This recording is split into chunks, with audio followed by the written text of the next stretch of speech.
কলকাতা এবং তার আশেপাশে একটি ডে আউটের প্ল্যান অনেকেই খোঁজ করেন। ডে আউট অর্থাৎ সকাল থেকে ঘুরে ভালো করে বেশ কয়েকটি টুরিস্ট স্পট দেখে সন্ধ্যাবেলার মধ্যে বাড়ি ফেরা যায়, এরকম প্ল্যান।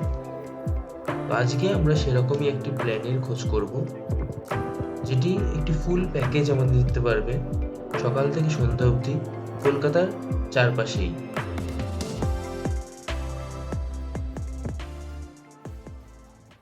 আজকে আমরা একটা short day trip from Kolkata plan বলবো। যে ট্রিপটা হুগলি জেলায় পপুলার দুটি প্লেসেস যেমন ব্যান্ডেল চার্চ, ইমামবাড়া কভার করব, এবং আরও দুটো একটু কম পপুলার কিন্তু ওই সেম ডেতে ঘুরে আসা যায়, খুব সুন্দরভাবে পুরো জিনিসটা ঘোরা যায়। এরকম 4টে প্লেসেসের নাম বলবো এবং আরও কিছু সাইড প্লেসেসের কথা বলবো, যেটি কমপ্লিটলি একটি শর্ট ডে ট্রিপ হিসাবে হতে পারে। তো আজকে আমরা ডিসকাস করছি ইমামবাড়া, ব্যান্ডেল চার্চ, এই দুটি পপুলার প্লেসেস, এবং দুটি একটু কম পপুলার প্লেসেস হংসেশ্বরী মন্দির এবং লাহিড়ী বাবার আশ্রম। এই 4টে জায়গায় যাব, এবং একদিনে কিভাবে আমরা কোথা থেকে কোথায় যাব এবং কত খরচ হতে পারে এর একটা আইডিয়া, এইগুলো নিয়ে ডিসকাস করতে চলেছি। তো ভিডিওটা শেষ অবধি দেখতে হবে।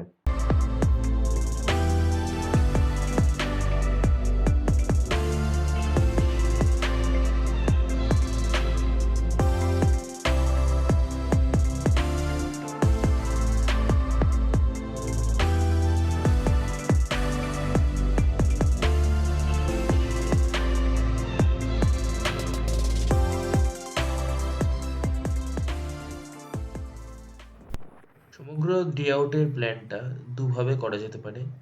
কলকাতা থেকে গেলে এক, ট্রেনে করে ব্যান্ডেল হয়ে যাওয়া যেতে পারে, এবং 2, কল্যাণী এক্সপ্রেসওয়ে পার্সোনাল গাড়িতে যাওয়া যেতে পারে। কলকাতা থেকে গেলে ব্যান্ডেল হয়ে আমরা টোটো বা অটো রিজার্ভ করতে পারি, এবং গাড়িতে গেলে প্রথমে আমরা হংসেশ্বরী মন্দির দিয়ে যেতে পারি। কল্যাণী এক্সপ্রেস হয়ে যেতে হবে, কল্যাণী শহর পার করে আমরা ব্রিজ ক্রস করে চলে যাব ত্রিবেণীর দিকে। আর ব্যান্ডেল হয়ে আসলে ট্রেনে করে আসবো হাওড়া থেকে ব্যান্ডেল, সেখান থেকে অটো বা টোটো ভাড়া করতে হবে। আমরা কল্যাণী থেকে প্ল্যানটা করেছিলাম, সুতরাং কল্যাণী থেকে যেটা আগে পড়বে সেটা হচ্ছে হংসেশ্বরী মন্দির। কল্যাণী থেকে হংসেশ্বরী মন্দির যেতে গেলে রাস্তায় পড়বে গঙ্গা। গঙ্গা ক্রস করলে হংসেশ্বরী মন্দির যেতে আর 5 মিনিট লাগবে। এই টোটো বা অটো ধরলে কল্যাণী থেকে টোটাল 10 মিনিটসের মধ্যে হংসেশ্বরী মন্দির পৌঁছাতে পারবো। হংসেশ্বরী মন্দির তৈরি হয়েছিল আজ থেকে 200 বছর আগে, রাজা নৃসিংহ দেব রায়। মন্দিরটি অত্যন্ত সুন্দর এবং আর্কিওলজিক্যাল সার্ভে অফ ইন্ডিয়া দ্বারা অধিকৃত অত্যন্ত বিউটিফুল একটি মন্দির। চোখে না দেখলে বিশ্বাস করা যেতে পারে না এত আনপপুলার একটি জায়গায় এত সুন্দর একটি মন্দির আছে। এবং মেন মন্দিরের বিল্ডিং এর পাশে আরেকটি মন্দির আছে, যেটিতে অসাধারণ টেরাকোটার কাজ আছে। এবং তাছাড়াও আছে রাজার বাড়ি, জমিদার বাড়ি, যেটা এখনো হাজারদুয়ারির মতো দেখতে, অক্ষত এখনো বিল্ডিংটি। এবং এখনো কিছু ভাঙা বিল্ডিংস আছে পুরো এরিয়াটা জুড়ে। হংসেশ্বরী মন্দির ইটসেলফ অনেক কটি গম্বুজ আছে, যে গম্বুজগুলো হিউম্যান বডির অনুপ্রেরণায় তৈরি হয়েছে। ফিট হাইটের এই মন্দিরটি, টোটাল 6 তলা, যেটি অবশ্য এখন উঠতে দেয় না, তবে আগে আমি একবার উঠেছিলাম। হংসেশ্বরী মন্দির থেকে আমরা টোটো বা অটো ধরে চলে যাব ব্যান্ডেল চার্চ। টোটো বা অটো ভাড়া নেবে জনপ্রতি 25 টাকা থেকে 30 টাকা। ব্যান্ডেল চার্চ হংসেশ্বরী মন্দির থেকে কাছেই, গঙ্গার ধার ধরে রাস্তা দিয়ে যেতে হবে।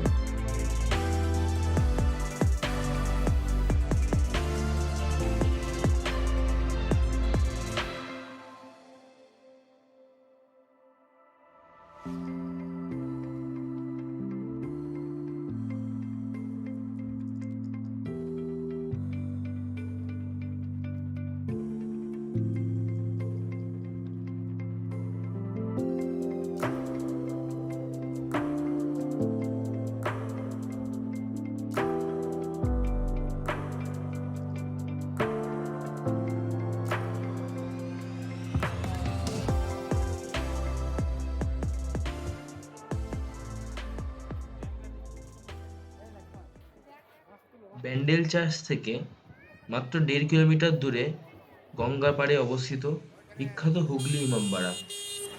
মোহাম্মদ মহসিন কর্তৃক প্রতিষ্ঠিত এই ইমামবাড়া 1861 সালে তৈরি হয়। ইমামবাড়াটি বিখ্যাত একটি পুরনো ঘড়ি, যেটি এর ফ্রন্ট গেটেই অবস্থিত তার জন্য। ঘড়িটি সেই সময় ইংরেজদের লন্ডনের বিগ বেন কোম্পানির কাছ থেকে কেনা হয়েছিল 11,000 টাকার বিনিময়ে। হুগলির মোহাম্মদ মহসিনের তৈরি করা ইমামবাড়া অত্যন্ত পপুলার একটি দর্শনীয় স্থান এবং ঢুকতে গেলে মাত্র 10 টাকা টিকিট লাগে।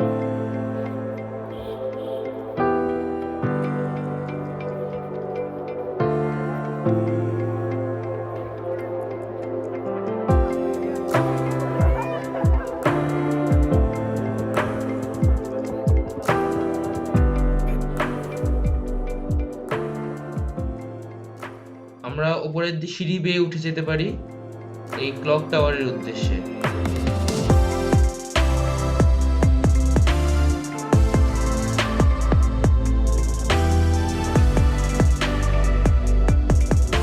থেকে বাইরের ভিউটা অসাধারণ এবং সিঁড়ি বেয়ে ওপরে ওঠার মুখে আমরা দেখতে পাই এই বিখ্যাত এই ঘড়িটার বিভিন্ন অংশ, আর টাওয়ারের ওপর থেকে চারপাশের গঙ্গা এবং পুরো ইমামবাড়াটাকে খুব সুন্দরভাবে দেখা যায়।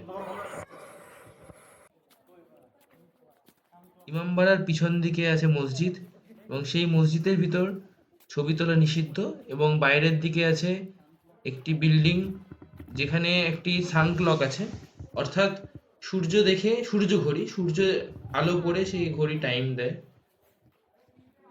এটি ইমামবাড়ার পিছনের দিক।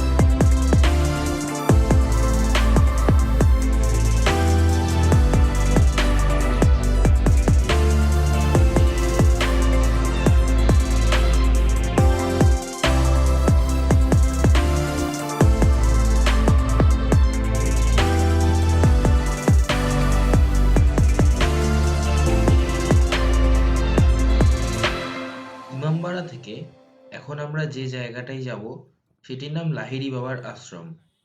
এই জায়গাটি অনেকের কাছে নতুন হতে পারে, তার কারণ অত্যন্ত সুন্দর একটি জায়গা হওয়া সত্ত্বেও এটি একদমই কম পপুলার। আমরাও একজন লোকালের কাছ থেকে জায়গাটি জানতে পেরেছিলাম।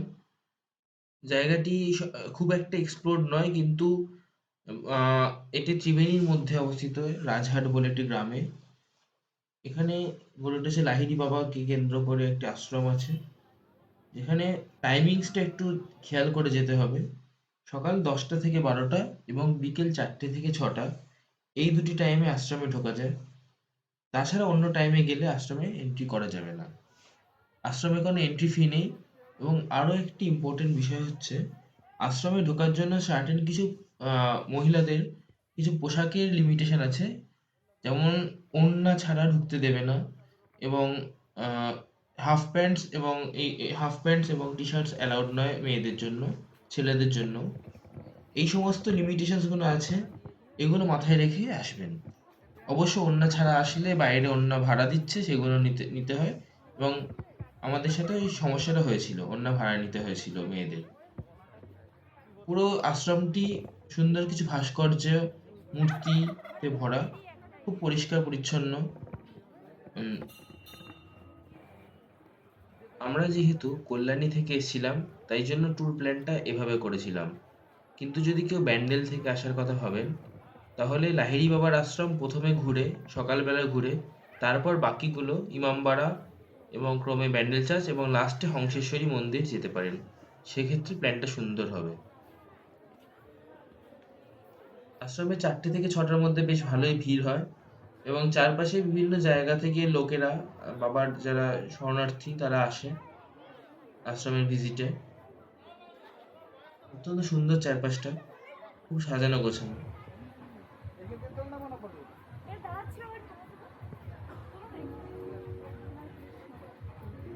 এখানে জুতো জমা দিয়ে রেখে আশ্রমের ভিতরে ঢুকতে হয়, জুতোটা খুলে যেতে হয় এখানে।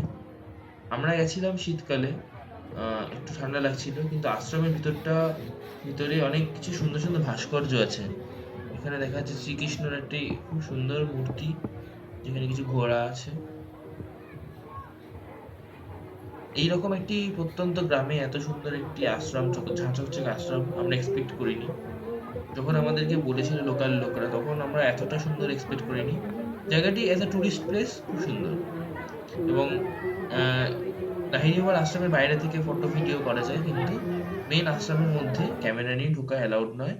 ক্যামেরা বা মোবাইল ফোন ছবি তোলা অ্যালাউড নয়।